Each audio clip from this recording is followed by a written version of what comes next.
everyone. It is great to be back. Welcome to our next episode in the series for AWS Connections Supply Chain. This is episode 4. It's all about the consumer, the role of the consumer. My name is Michael Palermo with Developer Relations, and with me today is Vidhan. Vidhan, how you doing? I'm doing good, with Michael. How are you? How have you been? I have been good. I'm excited. You know what? I know we always want to offer like a nice, energetic presentation. I'll have more about that in just a moment. How energy can sometimes backfire. I'll explain. But hey, everybody, we are live. So if you have any questions or comments, please put them in the chat. If I'm busy coding, I'm hoping Vidhan will see it. And you're going to interrupt me today, right, Vidhan? Yeah, totally. This time I'm not going to leave you. Please. Yeah.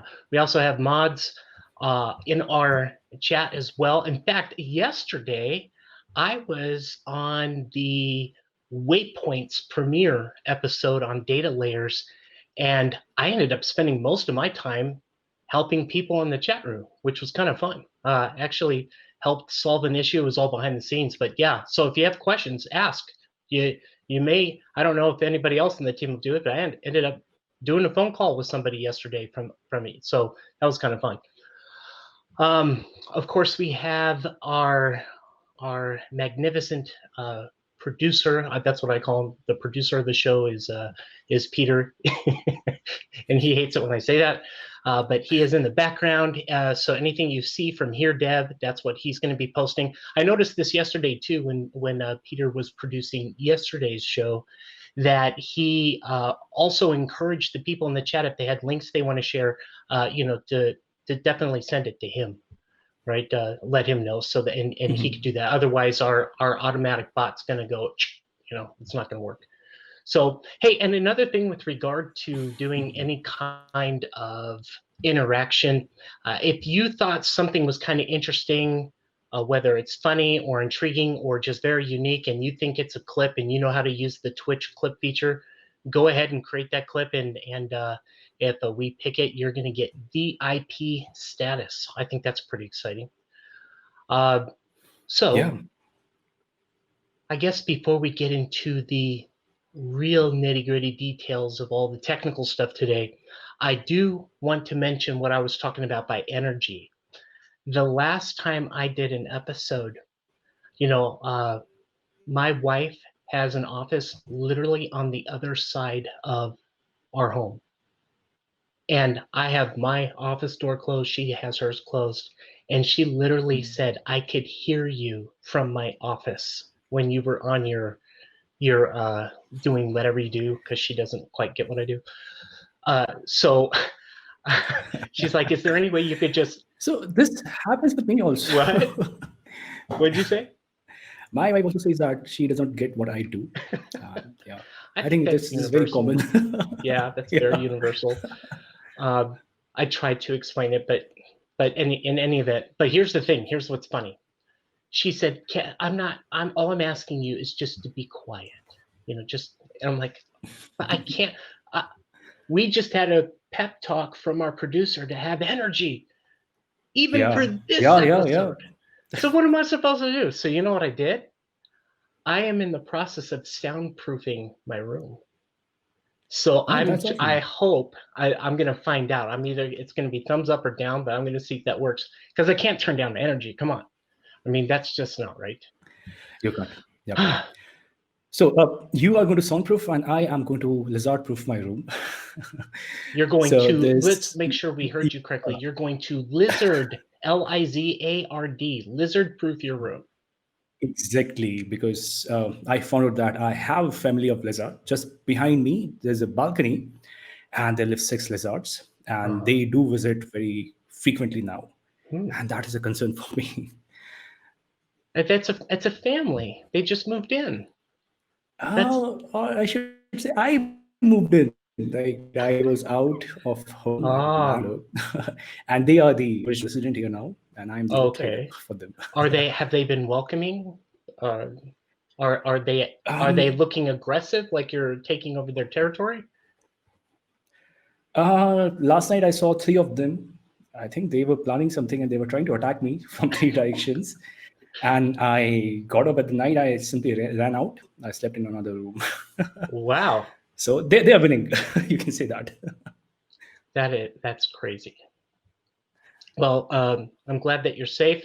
But if we do happen to see anything fly, on the screen onto you and you disappear, at least we'll know why.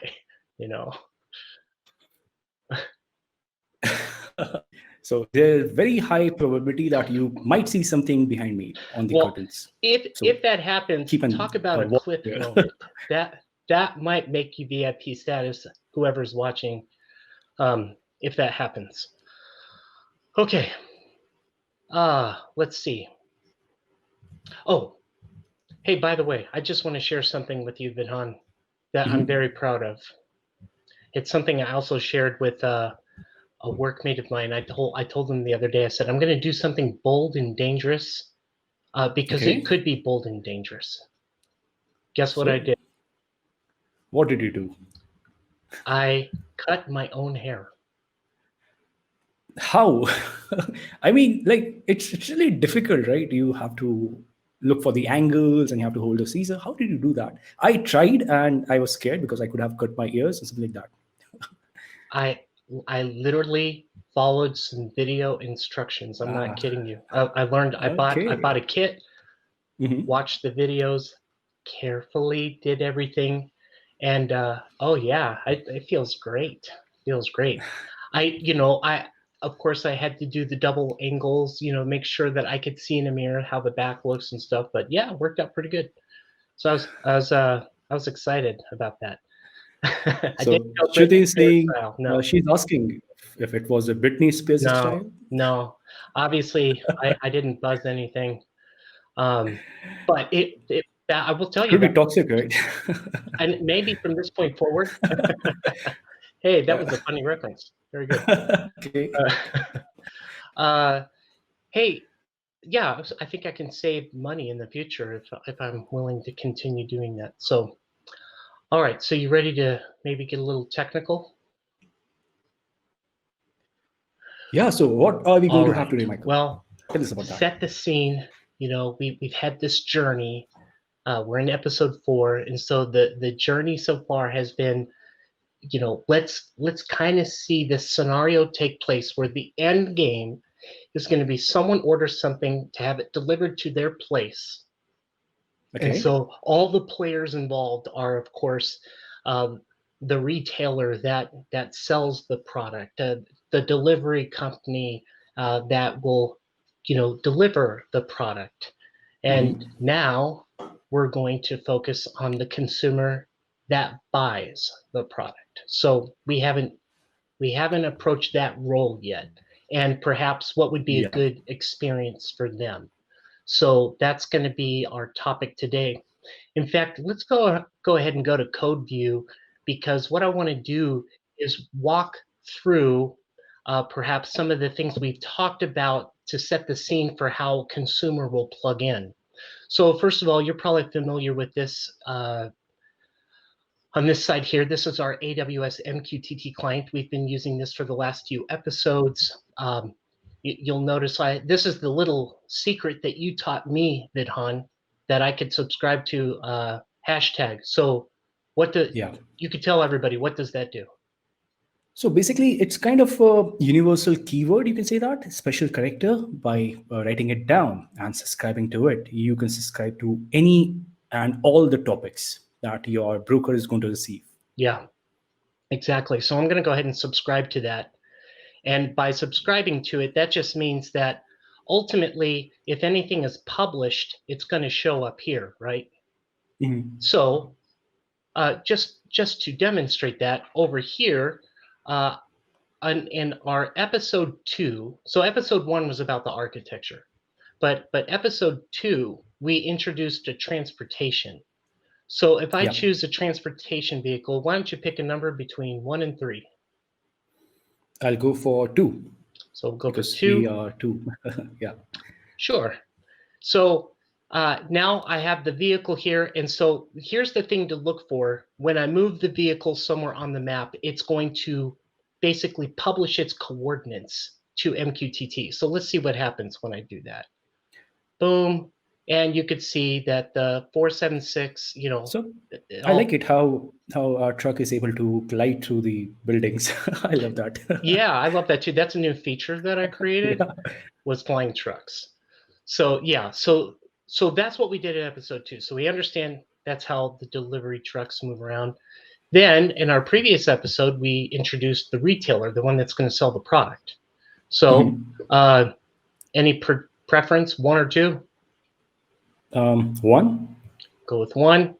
And in this example, we get a retailer. Now, in this case, we're just doing a one-time move, although you did introduce a mobile, like a mobile bus of retail or something. But in this case, we're just going to do a one-time move. So you have any preference as to where I'm going to move this? In what direction? North, south, east, or west?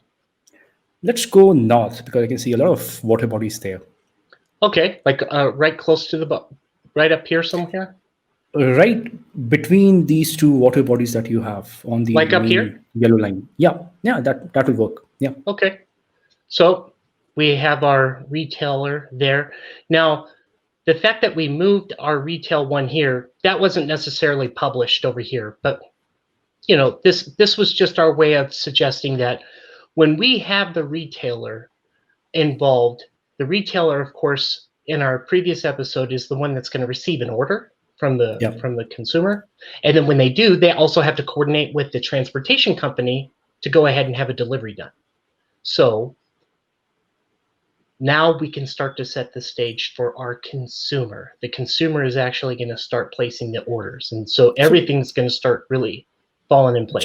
Just to recap, I just want to understand how we are sending this data to the AWS IoT from our browser. From the browser? Yeah. You mean like in the example of our transportation demo, every time we move the truck, like over here, how does it end up over here? Yeah, and how is it sending data to the MQTT topic?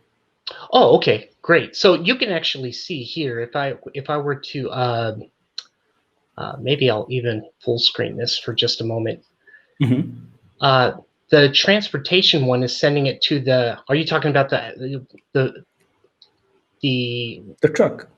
Yeah. The truck, or the topic, like why do we have the topic set up the way we do? So when we are moving the delivery vehicle, that data is going to be published to the AWS IoT, right? Okay. Yes.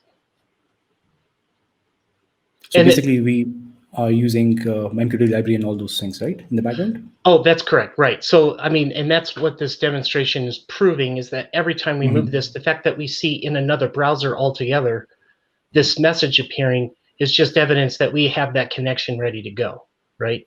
Yeah. So in our demonstration today, by the time we're done, we don't really need to use this iOS, or our AWS IoT testing to see those communications. We're actually going to start to see those communications happening between these different players. So that's going to be an exciting part of our day. So I'll go ahead and minimize this, and I'm going to also minimize, I'm just going to show that this is what we're going to be working on today, this consumer demo. So I'm hitting refresh on it, and you could see that when I refresh, right now it's just a map, right? There's nothing on there at all. So I want to go into our code and explain what it is that we're looking at. Now, this is kind of interesting. Let me go back over to that browser. You'll see if I scroll up and down here, or even across, all we see on the screen is a map at this point. I'm assuming you agree with that. All you see is a map. Yes. Okay. However, in the HTML of this page, I also have this header, consumer delivery address. I have 2 buttons. I have a text area. So we're not seeing that anywhere in the browser. I'm just curious, do you have any guesses why we don't see that on the screen? it might not have been activated, as in it might be committed in the code? So no, the HTML is all there, but you are correct that activated is kind of the clever way of saying it. In the style tag, I currently have the whole consumer view, which is this div down here. The whole consumer view is set to display none. So at this time, we're not seeing anything on line, anything that's in the markup of line 27 all the way down, because we've set it to none. Clearly, for it to be of any worth, eventually we'll need to display it, right? And that'll be something that we're going to do in code. It's kind of interesting when we go look at the example again. So here's the one we're going to build today, and this is the one that we've already built. And I'll go ahead and, like, for transportation, I'm going to refresh this. I'm doing the exact opposite of what we've normally done, and this is what I mean. In transportation, I start without a map and just say choose something, right? When I choose something, let's say vehicle 3, now I get the map. This one will be just the opposite. As soon as we do something on the map is going to be the thing that disappears. And we'll see why in a moment. Yeah, so that's going to make this also a little bit more interesting of a demonstration. So again, I'll minimize both of these and get right back into the code. So essentially the HTML piece is this simple, right? But it's pointing to a module called demo app.js, and that's over here. And the demo app.js has all of the standard boilerplate type code we have to initialize our map. So that's why we can see a map created. I commented out in the code here.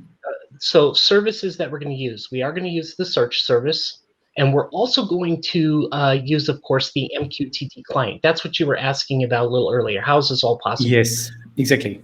Now, you can see that on line 34, I'm saying, hey, just let that client equal an empty object right now. But then just to give us a reminder, I say, hey, this is that MQTT client thing. Go look at the init method.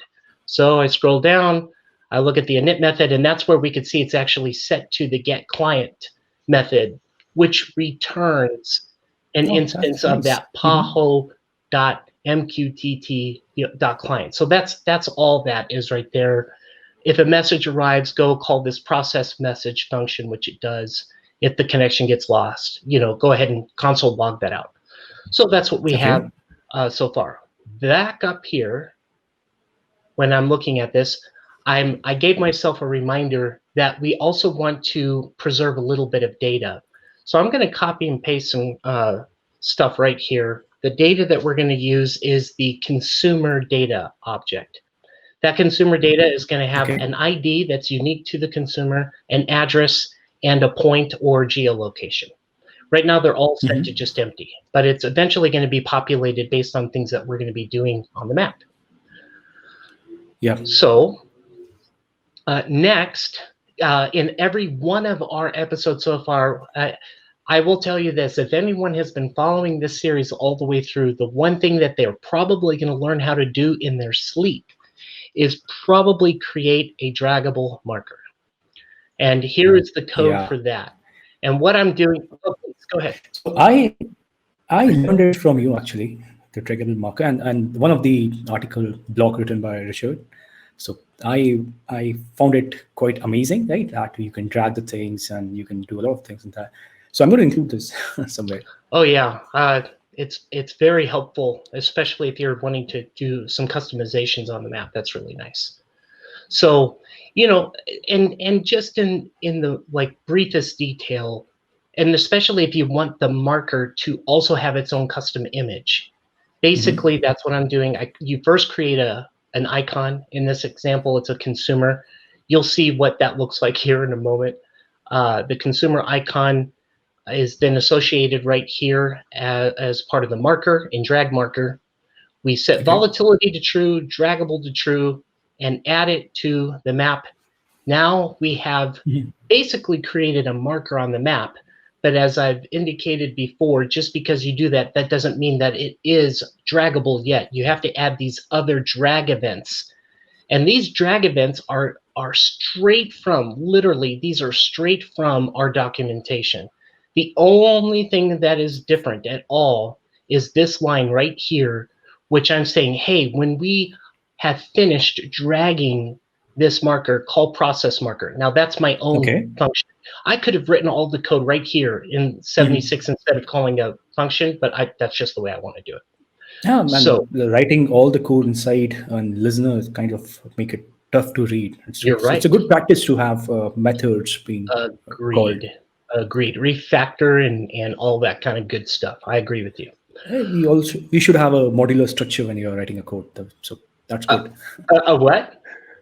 A modular structure where we are separating all the events in different methods, and we are defining the methods. Exactly. Agreed. All right. So now we get down to this process marker. So this is what we mean. So what we're saying here is this. When we take the marker, drag it somewhere on the screen, and let go, this is what it's getting called. Process marker has, once we let go, process marker says, yeah, what do you want me to do? So the first thing we do is we want to say, hey, we want to get the point on the map where you dropped it. So that's what this is. So marker point is just, when you call get geometry, that returns the lat long, right? So that's all that is. Yep. What I want to do in this little comment here is a reminder for me to put a line of code in here. So I'm just going to go ahead and type it. And that is, I also want to set the consumer data. I want to set its point to also equal the marker point. Okay. So what I'm saying is that, hey, I want to know what the lat long is for wherever the consumer is on the map, right? So that's all that is. Then I also down here have a little comment. So what do I want to do? So basically, I'm going to give you the scenario. What have you seen so far? Every time we've dragged something on the map, what usually happens visually? Do you remember? Yeah. So basically, see, I've seen you dragging the truck, right? And when you drag it, when you move it, then in the background, a function is being called, and that function captures the lat long of that area and some more details like unique ID and a lot of one more detail. I don't remember that. And then it sends it or publishes it to AWS IoT. Right. So that's the behind the scenes. But do you remember what happens on the map itself? I can see the truck, and I think we also pop up the dialog. Yeah, I'm going to show it to you right now. I'm going to take this, move it just slightly. Hey, you're going to love this because maybe I'll even go over water a little bit, and now I'll come back over here. So, it's flying. Let go. That's what it does. It pops up this little info bubble, right? So I just wanted you to see that in action so you understand what it is that I want to do over here. You can notice in the code over on 91, this is the same thing we're doing. We're also going to pop up a little info bubble. But what my desire is for the consumer is that when I do this, I don't want just to pop up an info bubble. I actually want to ask the question, can I use this address? Is this a good address to use for the consumer? So I'm going to prompt if that is something that the user wants. So, so this was a little tricky to do. So let me explain. First of all, I'll go ahead and copy and paste the code and then talk about it. So here is the code. And let me show you. Let me just separate it out like this. Yeah, this is good. So, and maybe, let me see something. Yeah, I just increased the font just a little bit. Can you see it okay? Yeah, I can see it perfectly. So I can see reverse geocoding being called here. That's correct. That's on line 86. You're right. Yeah. And I'm using, wherever the marker was, I'm using its Latin long and saying, let's reverse geocode, because what I want to do, spot by the means like the spot where we did the reverse geocode, the information we get back, one of the things I want is an address and if there's a label. So line 90 is saying, if spot has an address, and if address has a label, then you can move forward and do the next line on 91. It's like a very tricky if statement in JavaScript to put that ampersand, ampersand, because it basically says if any of that is false before the double ampersands, don't do anything else. So basically, I'm just saying, if this thing has a value, then let's go ahead and set the consumer data. That's the thing that we created earlier in the code. Set its address to be the label that we received from our reverse geocode. Yep. And in addition to that, we want to set this message, which is part of the thing that pops up on the screen. Let's set the message to include a button that says on click, call the use address function, which I have not created yet. I'll need to create. So I'm dynamically adding HTML inside of our info bubble with a button that's asking a question, is this okay to use? And so that's what it does. Now, if I were to run this code right now, it's not going to work because I did not create this function. So I am going to show you this function, and I'm going to declare it right here. It's called use address, and it's equal to a function. And this is basically what all it's doing. It's saying, okay, we're going to turn the map off by setting its display to none. We're going to resize the map. We're going to set the consumer view to what it should be, like you should now see it. That's what initial means. And we're going to also set the inner HTML of the thing that has an address ID to the address that is now the consumer's address. So we can visibly see it on the screen, the delivery address. All right, so with all of that stated, any comments or questions? So I just wanted to understand that. So we are publishing the data from the trucks, right? And on this part, we are going to subscribe to the data that is going to come from the AWS IoT.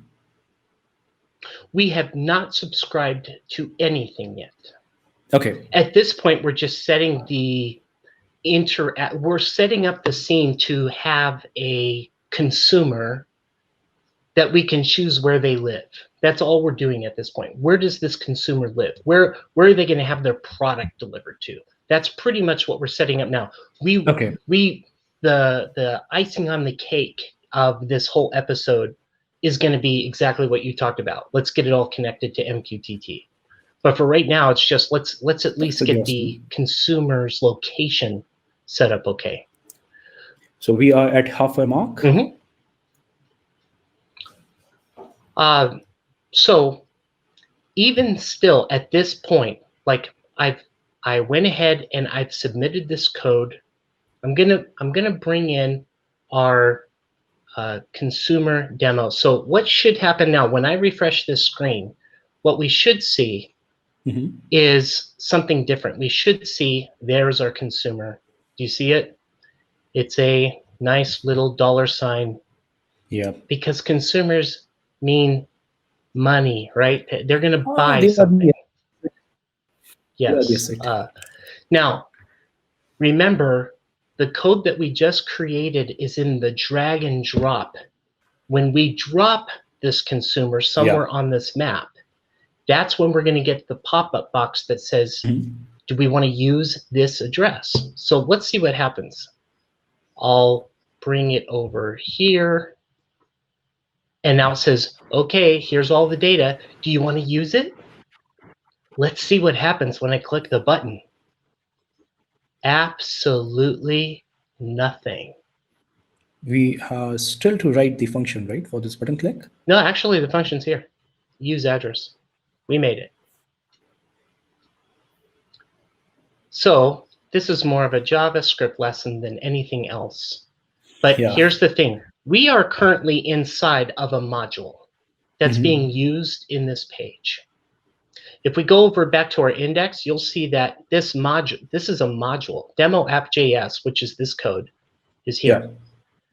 When I dynamically constructed that HTML, it's looking for this use address in the global space, of which it's not declared in the global space because it was declared in my module. So do you want to see how we fix this? So we are going to make this global, right? I'm Right interested. here, this is all we have to do, line 36. I declare use address as an empty object in the global space on the HTML page itself, right? Okay. So now that it's declared there, we will be able to, the dynamically generated code that we created will actually have access to that use address function.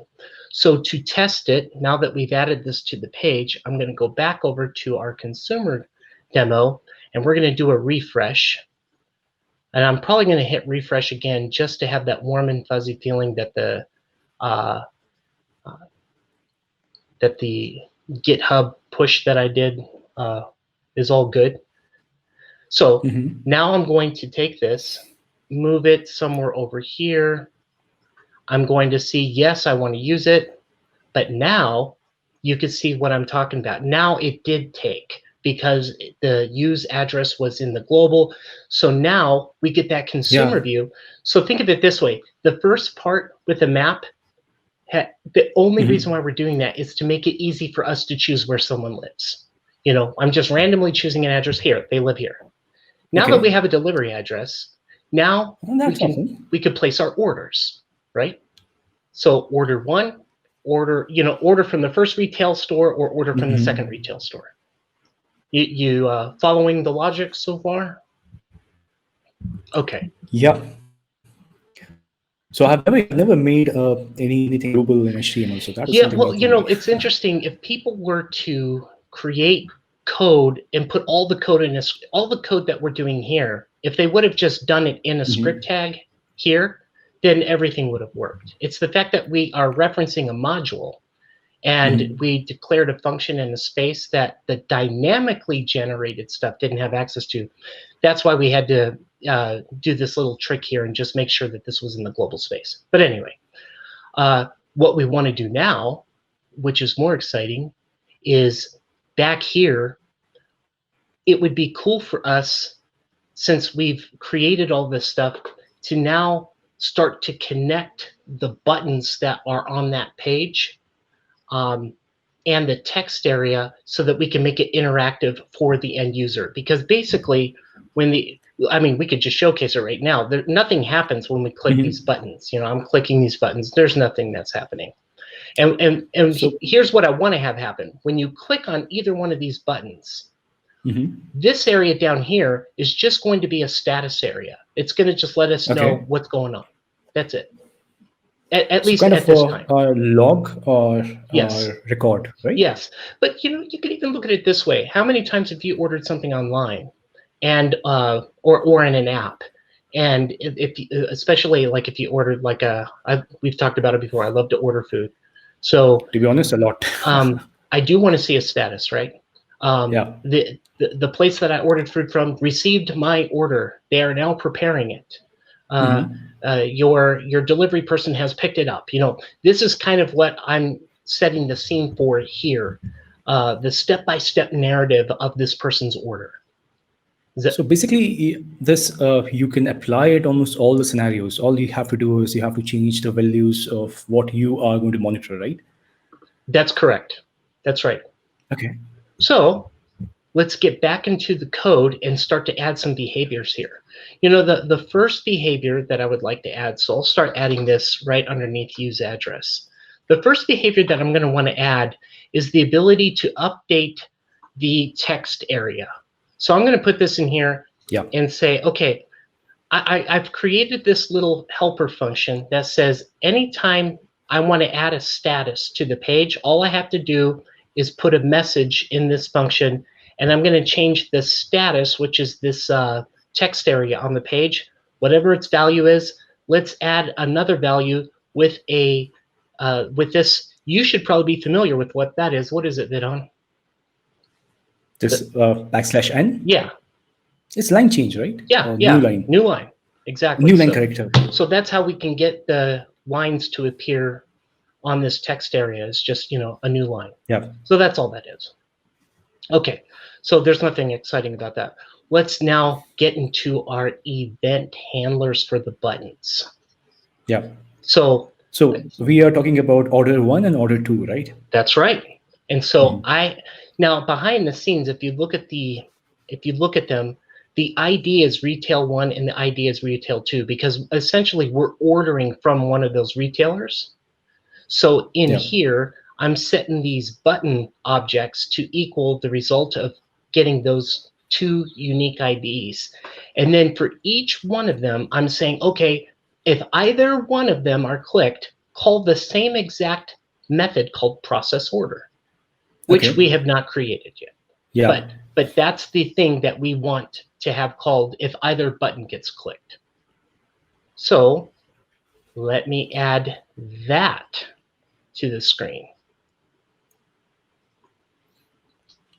So this add event listener is something that I find in almost every language, right? The listeners are almost same the way we call them.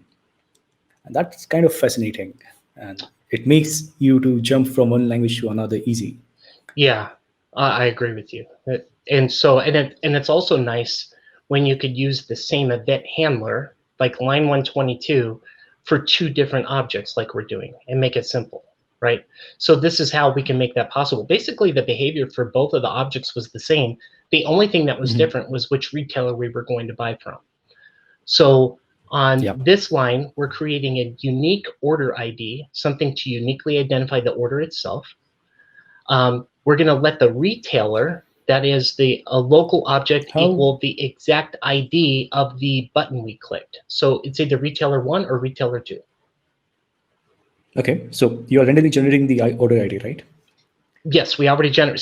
So by the way, when we order, this is like demo order style. Like we don't even know what we ordered.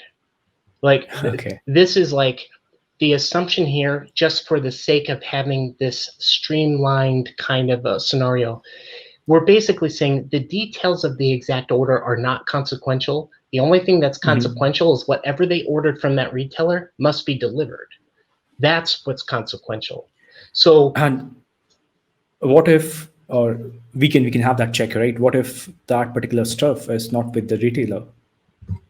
So again, this particular demo is not, it's a kind of a narrowly focused, because it's more about the last mile than it is about what happens before then. So the assumption here also is that whatever they ordered is available at the retailer. So I'm glad that you're saying that, though, because all of those scenarios are valid. Like, well, how would they know to order from this one or that one, or what is it that they're ordering, and how, what will be the means by which how it needs to be delivered and all that stuff. We are not going in, I mean, we don't have time, let's just say, in this series to get to that level of detail. That could be maybe an idea for the next next series, is other aspects of supply chain, because as we talked about in episode 1, my goodness, supply chain can be so complex, and I know you're about to dabble into some cool stuff with supply chain type scenarios.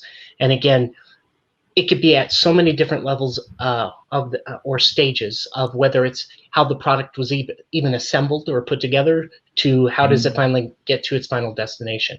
So I think it's important to identify at this moment the scope of this scenario is only really focusing now on that last mile. It's not necessarily about all the details, but I will respectfully acknowledge that there are many details.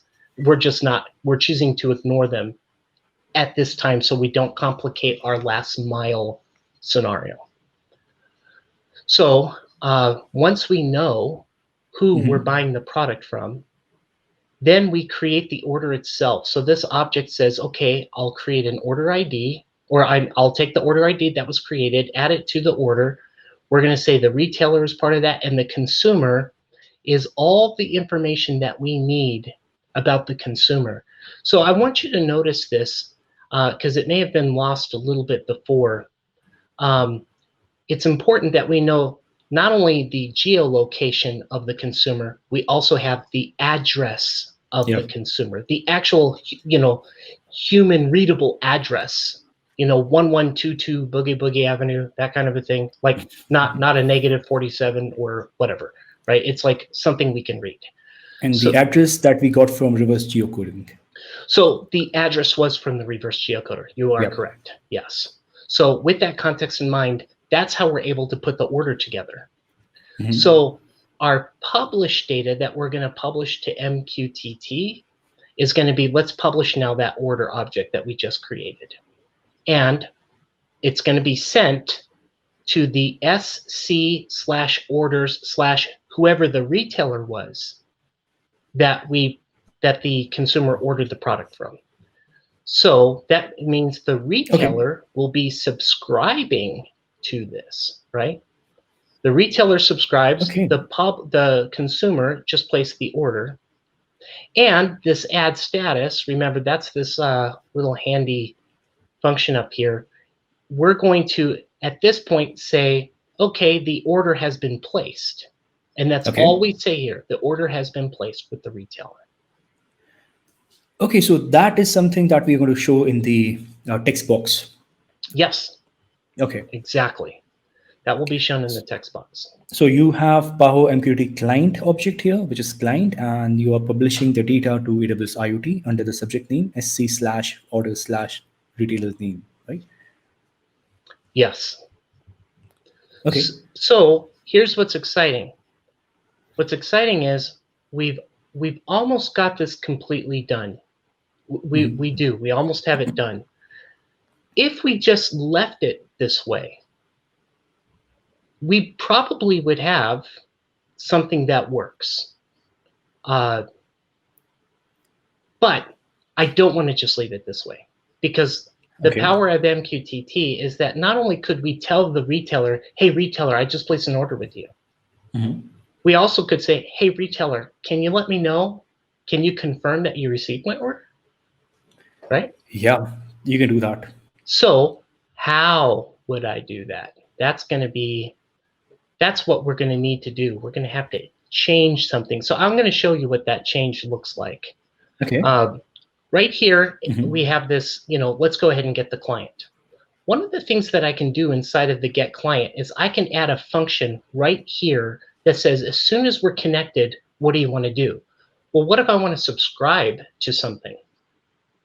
As soon as I'm connected. So I'm just going to show you what that code would look like. Whoops, let me get rid of that C.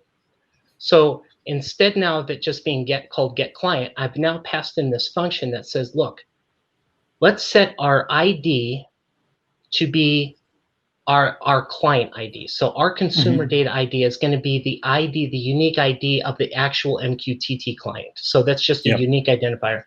And we're going to subscribe to SC orders and our own us as a client. So anything related to us, we want to see all statuses related to us, to our particular orders. And so I'll pause there. Any comments or questions? Yeah, so we are fetching the client ID from the client That's right. object. The client object. And remember, that's a Aws MQTT object. So we're asking it, hey, I know that you have to generate a unique client ID every time you're created. I'm just going to take that hostage and make that my ID. So that's what the consumer's ID is. So that's what that is. We also want to make one more change to process message. And it's going to be really simple. So the thing is, in order for us to show the consumer anything that happens, we subscribe to this. So if a message arrives, what do we want to do? Well, what I want to do is I want to be able to just simply, hey, add status, info.status update. So I just want to use the status update message that comes from MQTT and put that into the text area that's on the page. And so that's basically what we're going to do. So Pardon me. So this is where it gets super exciting. Are you ready? We're going to do this demo again. Mhm. I'm going to open this up. Now we have a lot of changes in this. We have a lot of changes. So I'll refresh this. Right, I'm going to refresh this. And also, I'm going to bring up, remember our retailer here that we have? This is retailer 1. Mhm. It's kind of important that Yep. we see. So I'm not refreshing. By the way, I'm not refreshing. We did this a while ago. Remember, Mhm. we did this Yep. little scene. I think you wanted it in between 2 bodies of water. Am I correct? Yeah. Okay, so I didn't secretly behind the scenes redo anything. This is the same one. Mhm. Yep. Observe the power of MQTT with our here APIs. I'm going to take our consumer and let's put the consumer like somewhere over here. And it's saying, okay, do we want to use this address? Why not? Okay. So sure, use. Okay, now I get to place an order. So watch what happens here if I order from retail 1.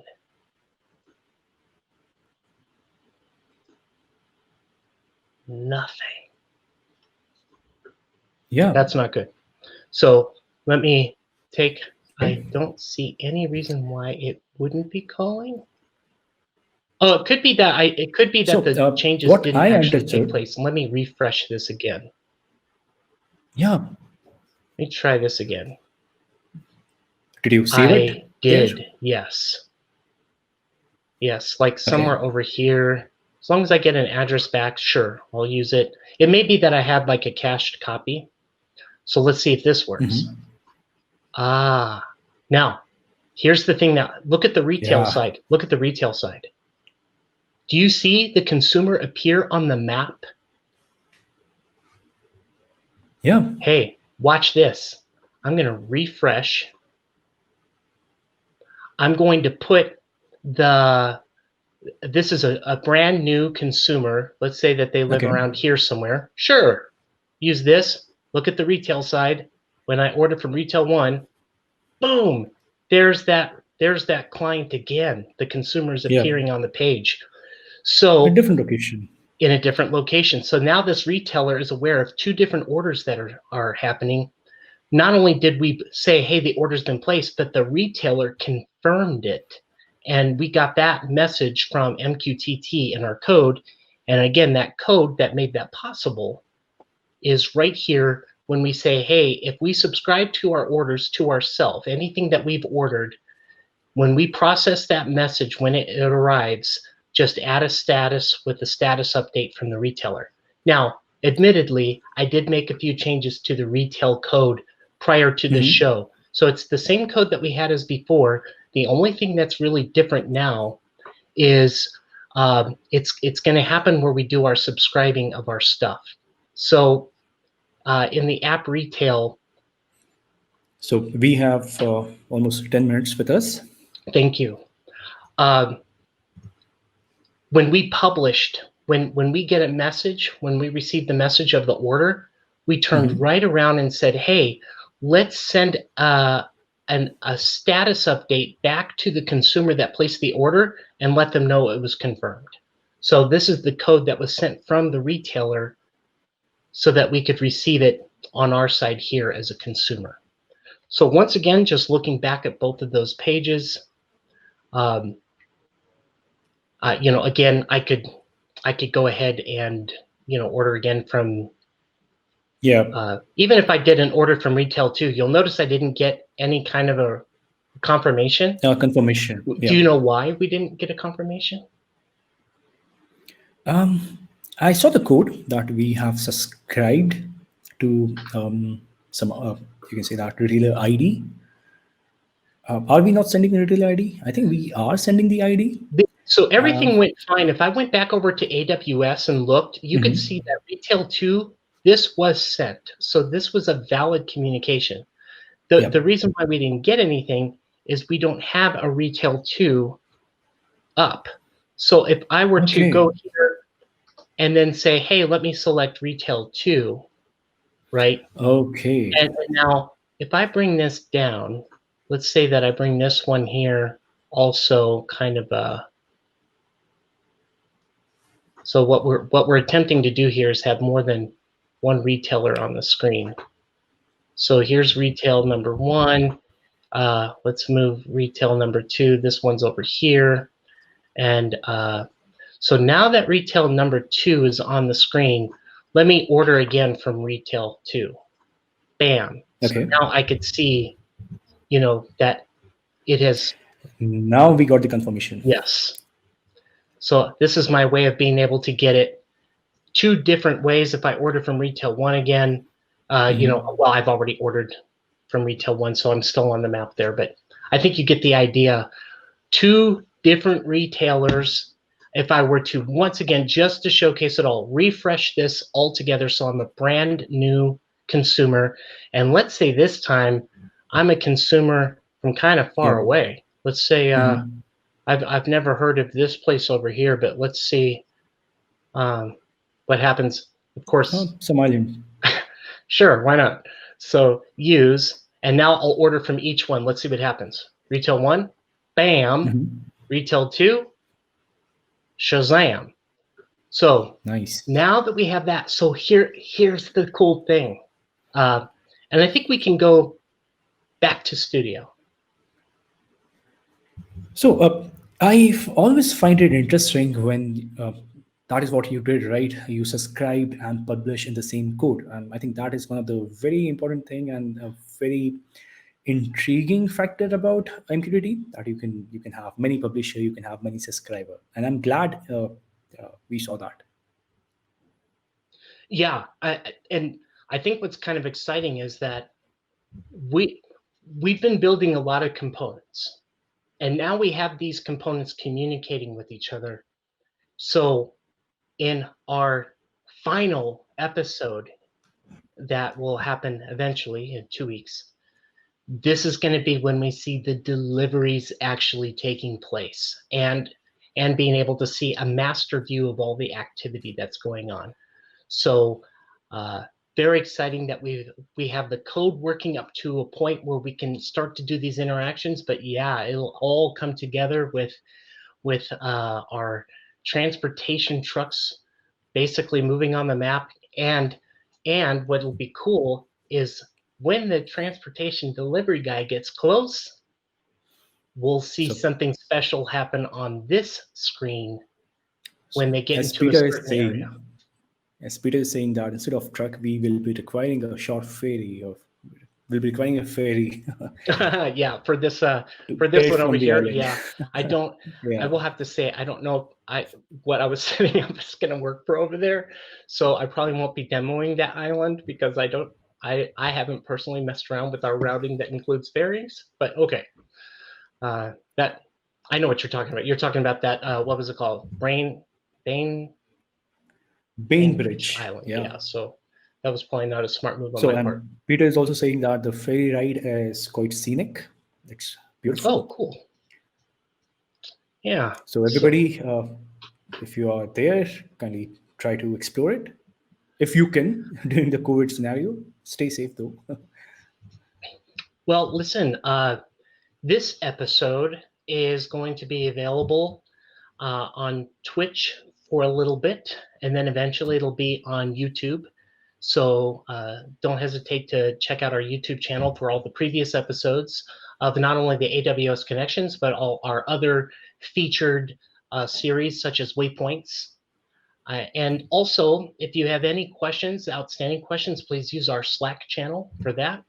I want to do some plugs, like for example, I believe tomorrow we have the office hours, and I believe that's going to be from Richard. Every time I get here, I always forget the time that it starts, Pacific time for the European folks. But I wonder if Richard's still on the chat. But 8:30 Pacific time is when it starts tomorrow.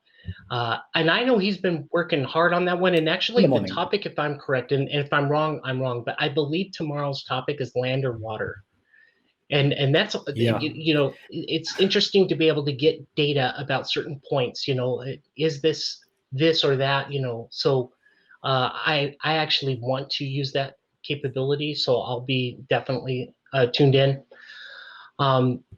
You'll also notice, of course, above us right now are the various handles that you want to keep in mind for Twitch and for Twitter for our here stuff. Also, I'm Palermo4 on Twitter, and I think on Twitter you are Aws Bosley Baton, Mqtt. right? All one word.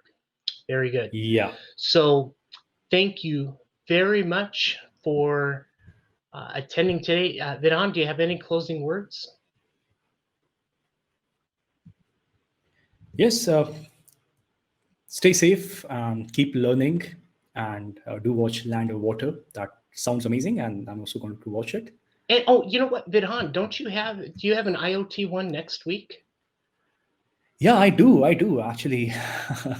So next week, what we're going to do is we are going to talk about user interface in IoT, and we are going to connect AWS IoT Cloud with the user interface or user application. Awesome.